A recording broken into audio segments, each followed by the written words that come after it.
Adik ka ba talaga o hindi? Adik! Kung hindi ka adik, patunayan mo.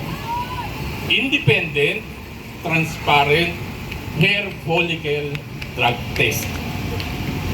At kaya yan po, kung magagawa niya, ako po mismo at nakita natin na hindi na siya po ay malinis. Ang condition natin is, ulitin ko po, independent, meaning to say hindi po government third party. Transparent, meaning to say kung pwede pong gawin ng live, si Congressman Pulong Duterte nga po nag-live nung kinunan ng buhok, nagpa-drug test Napakadali lang naman po At kapag po napatunayan na malinis siya, hindi siya adik, ay ako po mismo hihingi ng pasensya. Luluhod po ako doon sa Mindiola. Luluhod ako sa kanya, hihingi ako ng tawad sa kanya at hindi na ako magsasalita ulit. Ganun lang po kasimple para i-debunk yung mga akusasyon sa kanya. At sa kahuli-hulihan, ito pong mga kongresista natin na nandito ngayon. Sila, salot! Kayo po ang nangangalaga ng pondo ng bayan. Yung pong power of the purse ng gobyerno ay nasa sa inyo. Iyan po ay ipinagkatiwala sa inyo ng taong bayan. Hindi po yan ibinigay sa inyo para ibulsa ninyo.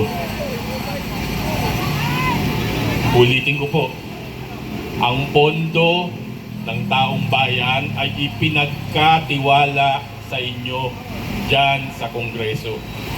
Amen. Hindi para ibulsa ninyo. Bigyan nyo ng dignidad yung institusyon ninyo, the House of Congress. Mahiya po kayo. Ano pong tawag nyo? Ano pong kadalasang tawag ninyo sa inyo pagka naghihiring kayo, lagi nating naririnig? Your Honor! Your Honor! Your Honor na walang hiya! The gentleman from this province or that city. Ganyan po kayo dyan kung magtawagan. Sana po gawin yung makatotohanan. Huwag po kayong maging mga ipokrito. Ama! Mga bangag din yata! Tama na po ang pagpapahirap sa bayan. Sobra na! Tama na po ang pag-aabuso sa pondo. Sa susunod pong pagkakataon na meron na naman pumasok na dilubyo sa ating bansa, tignan niyo po itong building na itong nasa harapan natin. Titigan niyo pong maigi at tignan niyo po kung sino yung mga nandyan sa loob. Mga magnanakaw ang nasa loob! Iyan po ang magiging responsable sa bawat isa sa atin. Tandaan po natin yan, yung mga nandyan sa loob, dahil sila ang pinagkatiwalaan natin sa ating pondo. Mga kampanya, mga demonyo! Kung tayo po'y nagbigay ng tiwala sa kanila, tayo po'y may karapatan din na bawiin ito sa kanila. Ama! At muli po, hindi po kahapon, hindi po bukas. Ngayon, kailangan po nating manindigan. At sa tulong po at sa awa ng buong may kapal, mananaig po ang taong bayan. Vox Populi, Vox Dei. Ang tinig ng taong bayan ay tinig ng Diyos. Kaya wag po tayong panghinaan ng loob. Patuloy po tayong manindigan sa mga ginagawa nilang pagkakamali at pag-aabuso sa kapangyarihan at sa pondo ng bayan. Magandang hapon po sa inyong lahat. Okay, maraming salamat po. Mandarambong! Bongbong Mandarambong! Bongbong Mandarambong! Bongbong Mandarambong! Parang mahina, parang ako lang yata. Mandarambong!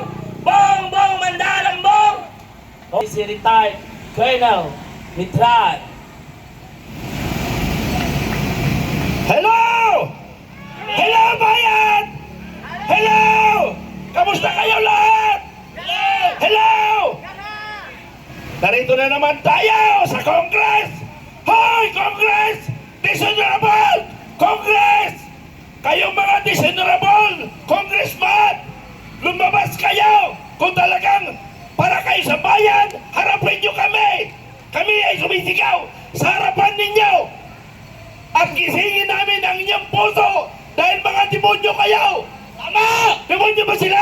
Demonyo! Demonyo! Demonyo! Oh, demonyo daw mga congressman. Vloggers! Yung mga vloggers, wala na tayong contact sa loob, ano? Bakit wala na eh? Sinuspindi na nila! Sinuspindi nila eh! Sinuspindi nila yung ating tagapagtanggol na isang honorable congressman. Alam niyo mga kaibigan, 6 lang ang honorable congressman. Nakalimutan ko yung iba. Ay 10 na ngayon! Ay palakpakan natin, naging 10 na! So next year, magiging 200 na ang honorable. Wala na! Iabulan Ha? ng Congress! Nakabulis ba? Sayang ang pera ng taong bayan! Eh, ang problema ang taong bayan ang kumilos eh. Wala na! Iabulan Wala. sa Congress! Hoy, kayong mga congressman, hindi na kayo pwede magpatawag ng armed forces. May pamiting-meeting pa kayo sa armed forces. Ha? Huwag niyo sirain ang istruktura ng armed forces. Huwag niyo tawagin sila. Ang pwede lang magpatawag sa armed forces, only the commander-in-chief. Bakit si Romualdez? Ano ba ang power ni Romualdez? Ha? Si Romualdez ang may hawak sa liig ni BBM! Ganon. Pero may warrant to baris na si Kwan eh.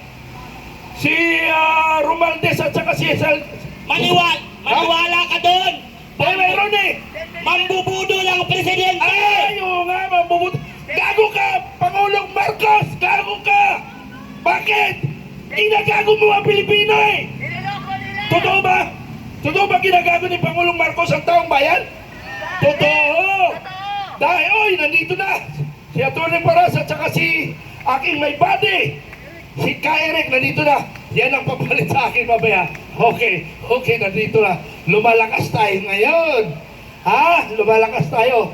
Pero pakiusap ko lang ha, kung ano ang instruction ng Philippine National Police, sundin natin. Kasi inuutosan sila ng mga mandarambong. Ha? Pero ito lang yung panawagan ko sa Armed Forces at saka sa Philippine National Police.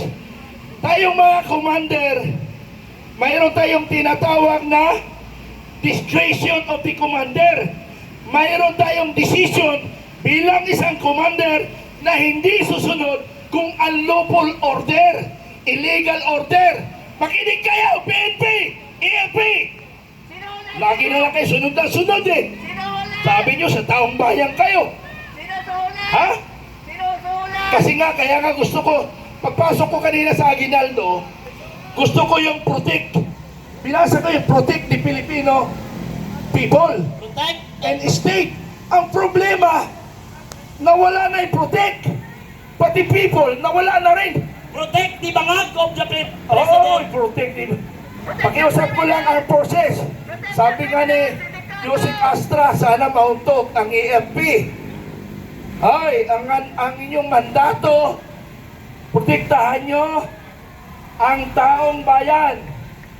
Kayo naman Philippine National Police, protect and service to the people. So alam na natin yon.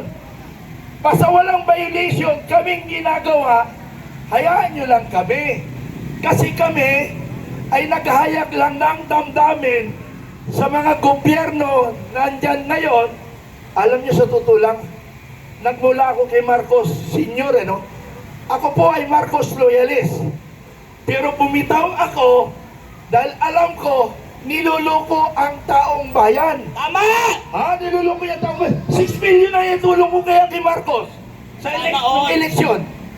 Tapos ngayon, bumitaw ako kasi alam ko hindi naman si Pangulong Marcos ang nagpapatakbo ng Pilipinas. Tama! Sino?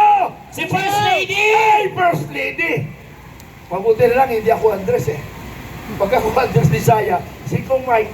Kasi nga, ganito yan. Oo. Para masunod si First Lady, Oo. pinabangag niya muna si Ay, Marcos. yun! Tino pa, kuting ako, kuting. muna bago niya utusan. Pero may narinig ko, narinig ko lang. Ay, hindi ko alam. Ay, hindi ko alam, hindi ko rin alam yun. Ako dyan. Ay, hindi ko alam yun. Narinig ko lang, hindi ko na ituloy, hindi ko pala alam yun eh. Si Imam Mastrao, alam niya.